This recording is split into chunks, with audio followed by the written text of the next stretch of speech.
करेंगे सरकार बनाम जहीर अहमद के मुकदमे के अंदर 10 दिसंबर को आप लोगों ने एक प्रेस टॉक सुनी थी। जीएम फारूकी साहब जो वकील है मुलजम जहीर और उसके बाकी खानदान के, उनकी तरफ से एक प्रेस टॉक में कहा गया कि उन्होंने एक अदम एतमाद की दरखास्त दे दी है उन्हीं जज साहब के सामने जिनके ऊपर उनको अब एतमाद नहीं रहा। ये जज साहब इलियास मेमन साहब हैं जो 7 शर्की हैं, सिटी कोर्ट में बैठते हैं, जेंडर बेस्ड वायलेंस कोर्ट को रन करते हैं। ये जज साहब वही हैं जिन्होंने 14 दिन के बाद ही, जब इन्होंने अदालत के अंदर भी अजीब अजीब से फिक्रात बोले, इनके वकला की तरफ से थोड़ा उनको प्रेशराइज करने की भी कोशिश की गई, तो 14 दिन के अंदर ही उन्होंने इन 2 मरकजी मुलजमान की जमानत मंजूर की थी। और इससे कबल 2.5 महीने के बाद उन 2 मुलजमान की जमानत खारिज भी उन्होंने की थी, 2.5 महीने जेल रखने के बाद। जिन मुलजमान का कसूर ज्यादा नहीं था, बल्कि जिन मुलजमान का ज्यादा कसूर था, जो मरकजी किरदार हैं, जिनके ऊपर संगीन दफात हैं, उनको इन्हीं जज साहब ने 14 दिन के बाद जमानत दे दी थी। अब उन्हीं जज साहब के ऊपर जीएम फारूकी साहब ने एतराजात उठाने की बात की थी। लेकिन बड़ी दिलचस्प चीज यह है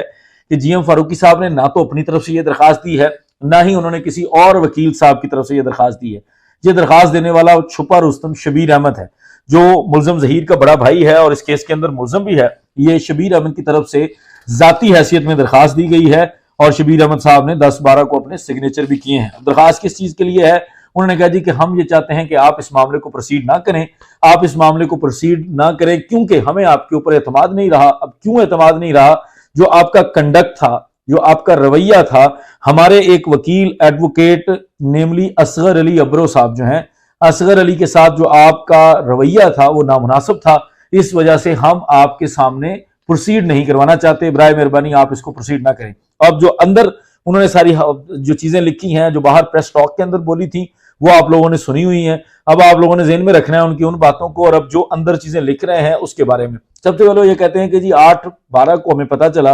8/12 को बेसिकली हमारा एक वकील असगर अली, मिस्टर असगर जो है वो आपकी अदालत के अंदर आया और उसने सर्टिफाइड कॉपीज के लिए अप्लाई किया। वो तीसरी डॉक्टर की रिपोर्ट के लिए, जो अब तीसरी डॉक्टर बनी थी, मतलब वो तीसरी डॉक्टर की रिपोर्ट शायद अलहदा समझ रहे हैं, उनको ये नहीं पता कि रिपोर्ट जो है वो मुश्तरका तौर पर ही बनी है और 2 ही डॉक्टर्स हैं, तीसरी डॉक्टर कोई नहीं है, 2 ही डॉक्टर्स की रिपोर्ट है। और ये मैं जीएम साहब को भी कंफर्म कर रहा हूं क्योंकि शायद उन्होंने अपने मुकदमे को सही से नहीं देखा। जीएम फारूकी साहब, ये 2 डॉक्टर्स की ही रिपोर्ट है, तीसरी का अगर आपको याद हो, अगर आप सिंध हाई कोर्ट को 8 जून के फैसले के बाद मानते हो, तो सिंध हाई कोर्ट के जस्टिस सलाउद्दीन पंवर साहब ने डॉक्टर फातिमा साहबा की रिपोर्ट को माइनस कर दिया, निकाल दिया, निगेट कर दिया। उन्होंने कहा इसको कंसिडर ही नहीं करना। अब डॉक्टर उज़मा अली हैं और डॉक्टर आयशा सरवत हैं, इन दोनों की रिपोर्ट ने ही कंसिडर होना है और इन दोनों की रिपोर्ट इकट्ठी जमा हुई है। और ये आपको पता है कि वो रिपोर्ट में क्या लिखा हुआ है, वो सारी चीजें जीएम साहब को भी पता है, उनके मुलजमान को भी पता है और उनके जो मुलजमान के मुलाजमीन है हम सबको पता है। उसके बाद वो कहते हैं जी कि हमारा बंदा वहां पे असगर अली साहब आया और असगर अली साहब ने कॉपीज अप्लाई करनी थी, तो वहां अगर उसको पता चला कि मुदई मुकदमा जो कंप्लेनेंट है, इस मुकदमे का शिकायत कुनंदा है, वो मेहदी अली काजमी और उनके वकील साहब भी वहां पर मौजूद थे, जिस पर उनको हैरत हुई कि वो लोग चूंकि वहां पर मौजूद हैं और पता चला कि वो लोग चैम्बर में किसी हियरिंग के लिए हैं, तो हमारे वकील साहब ने भी कोशिश की कि वो चैम्बर में चले जाएं कि पता नहीं क्या मामला है। जिस पर आपकी तरफ से जो जिब्रान नासिर का जिक्र किया गया, स्पेशली क्योंकि जिब्रान नासिर इनका बहुत फेवरेट नाम है, जिब्रान नासिर का जिक्र ये हर जगह करते हैं। लिखने वाले वकील साहब ही हैं क्योंकि हैंडराइटिंग से आइडिया हो रहा है, पहले भी उन्होंने एक आध चीजें इस तरह की लिखी हैं, लेकिन लिखने के बाद मैंने आपको बताया कि ये सिर्फ शबीर की तरफ से दी गई है, किसी वकील ने अपना नाम नहीं लिखा। आई डोंट नो, जजिस से डरते नहीं लिखा, क्यों नहीं लिखा, अपनी रेपुटेशन बचाने के लिए नहीं लिखा उसका नाम, लेकिन सिर्फ शबीर की तरफ से ये दरखास्त दी गई। उसके बाद वो कहते हैं जी कि उन्होंने जब अंदर एंटर होने की कोशिश की तो जिब्रान नासिर साहब जो हैं, जिब्रान नासिर साहब कहते हैं कि जी ये तो एक कॉन्फिडेंशियल मैटर है, जिस पर आप गुड सेल्फ ने, आपके गुड सेल्फ ने, आप जनाब ने, कोर्ट ने ये कहा कि चले जी आप फिर बाहर चले जाएं क्योंकि अंदर कॉन्फिडेंशियल मैटर चल रहा है। जिसके बाद हमारे वकील साहब ने वो प्रेमिसेस छोड़ दिए। जिसके बाद उन्होंने सीनियर काउंसिल को कॉल की, जिस पर असगर अली साहब को दोबारा ये कहा गया कि वो आपको रिक्वेस्ट करें कि चूंकि ये मामला जो है वो हमारी पार्टी इसके अंदर कंसर्न है, स्टेक होल्डर है, इसलिए हमें भी इस मामले को सुनना है। अब बड़ी दिलचस्प चीज जो है वो ये ज़हन में रखिए कि अभी तक जज साहब की कोई बहस नहीं सुनी, वकील साहब की कोई बहस नहीं सुनी, जज साहब के कोई रिमार्क्स नहीं सुने असगर अली साहब ने, और उन्होंने अंदाजा लगा लिया कि मेहदी अली काजमी और जिब्रान नासिर खड़े हैं तो सिर्फ यही केस होगा, यही मामला होगा, जिस पर उन्होंने उनको निकाल दिया। उसके बाद वो कहते हैं दोबारा वो रिक्वेस्ट करने आए, उन्होंने आके कहा आपको कि जनाब ये हमारा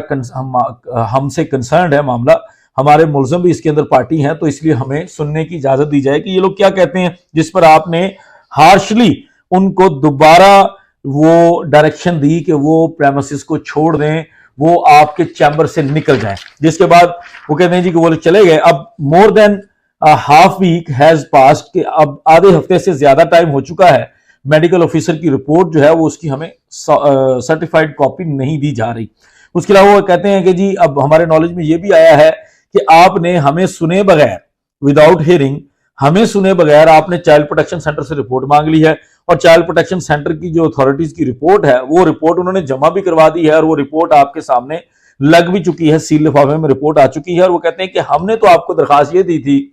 कि इस चाइल्ड प्रोटेक्शन सेंटर को बदलें, इस शेल्टर होम को बदलें, चूंकि ये शैला रजा का नाम भी इसके अंदर उन्होंने दरखास्त के अंदर मेंशन किया है। शबीर एक कहते हैं ना बहादुर मुलजम है जो फेस कर रहा है मुकदमे को, और जजेस के ऊपर अदम एतमाद, वकला के ऊपर अदम एतमाद, जजेस, वकला और मिनिस्टर्स के खिलाफ दरखास्तें भी गुजार रहा है। उसकी तरफ से कहा गया कि हमने तो आपको दरखास्त दी थी, हमने तो आपको कहा था कि ये चाइल्ड प्रोटेक्शन सेंटर बदलें, क्योंकि ये मैडम शैला रजा के इन्फ्लुएंस में है, तो मेहरबानी करें आप उसको बदलें। और आपने आगे शेल्टर होम से रिपोर्ट भी मांग ली है। हम तो ये चाहते हैं कि पहले आप इसको बदलें, उसके बाद कुछ भी फैसला करें। वही उनका जो तरीकेकार पहले भी अदालत के ऊपर धौंस जमाने की कोशिश की जाती रही थी, उसी टोन के अंदर उन्होंने ये सारी चीजें भी मेंशन की। उसके बाद उन्होंने कहा जी कि हम अब जो सारा कुछ ऊपर चला है, हमने आप लोगों आपकी अदालत को यह भी गुजारिश दी थी कि आपकी कॉग्निजेंस नहीं बनती, आप इस चलान की कॉग्निजेंस ले ही नहीं सकते, ये काम मैजिस्ट्रेट का है, आप ये काम नहीं कर सकते। हमने उसके लिए भी आपके सामने एक दरखास्त दे रखी है और बहस की है, उसको भी आपने पहले निपटाना है कि वो आप नहीं इस मामले को छेड़ सकते। ये सारा शेल्टर होम का और Sindh child marriage restraint act के तहत ये सारा केस मैजिस्ट्रेट के पास बनता है, आपके पास नहीं बनता, जो कि उनको कानून शायद जज साहब जो है वो अगली तारीखों में समझा देंगे इंशाल्लाह ताला, क्योंकि कानून के मुताबिक वो गलत बात कर रहे हैं। इसके बाद उन्होंने कहा कि अब चूंकि ये सारा कुछ जो हुआ है, इस सारा कुछ होने की वजह से हमें यह लगता है कि हमें आपकी अदालत से इंसाफ नहीं मिलना, हमें ये लगता है कि आपकी अदालत के ऊपर हमें एतमाद नहीं रहा, और हम इस एतमाद ना होने की वजह से आपसे एक गुजारिश कर रहे हैं।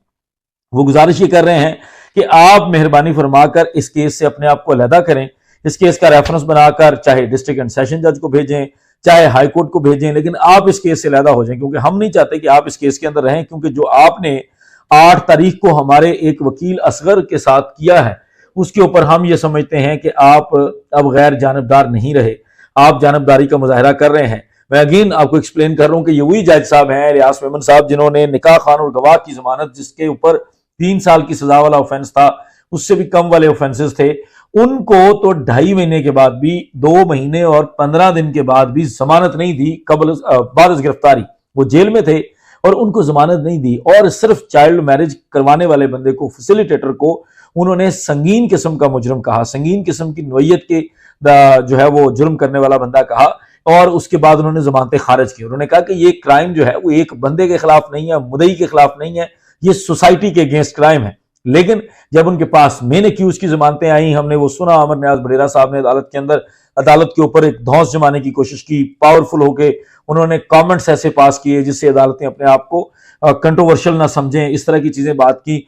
और उसके अलावा वो यूनिफॉर्म में भी नहीं जाते थे, तो वो भी एक उनकी तरफ से टोकन था जिसमें वो जज साहब को ये बावर करा रहे थे कि आप यू आर नथिंग, आपको हमारी बात को फॉलो करना पड़ेगा। जिसके बाद जज साहब ने बहरहाल उन दोनों मुलजमान की जमानत जो है वो मरकजी मुलजमान की जमानत 14 दिन के अंदर ही ले ली थी, और अब जज साहब के ऊपर 3 लोगों के ऊपर इसमें तरीके से नाम लिखा गया है, और ये दरखास्त दी है शबीर ने। ये मैं आप लोगों को अगर कोशिश करता हूं कि मैं आप लोगों को दिखा भी दूंगा, हम इसको कम्युनिटी पोस्ट पे लगा देंगे कि शबीर ने इन पर्सन ये दरखास्त दी है। वकील साहब ने प्रेस टॉक जरूर की है, वकील साहब ने प्रेस वालों के सामने ये जरूर झंडे गाड़े हैं कि हमने दरखास्त दे दी, हमें लगता है कि जज के ऊपर एतमाद नहीं, लेकिन अदालत के अंदर उन्होंने हिम्मत नहीं की अपना नाम लिखने की, और सिर्फ शबीर की तरफ से दिलवाई है, जहीर की तरफ से भी नहीं दिलवाई, क्योंकि स्ट्रेटजी थोड़ी सी डिफरेंट रखने का प्लान है। और वो स्ट्रेटजी ये है कि जहीर के ऊपर से बर्डन कम करके आहिस्ता से बर्डन जो है वो शबीर की तरफ लाया जाए, और शबीर को ये टास्क दिया जाए कि शबीर जो है वो इस मामले को लीड करे, शबीर की तरफ से चीजें जो है वो प्रोसीड की जाए, शबीर की तरफ से चीजों को सामने लाया जाए। और शबीर की तरफ से जाती हैसियत में ये दरखास्त दायर करके उन्होंने इस चीज का बाकायदा आगाज कर दिया। अब इस दरखास्त के ऊपर जज साहब ने 19 तारीख को फैसला करना है। 19 तारीख को इसके ऊपर वो देखेंगे कि क्या करने जा रहे हैं। वो 19 तारीख को दरखास्त की वजह से प्रेशर में आके बाकी काम रोक देते हैं, या इस दरखास्त को जो जाहिर नजर आ रहा है जिसके अंदर कोई एलिगेशन नहीं है, मां सिवाय चीजों में टाइम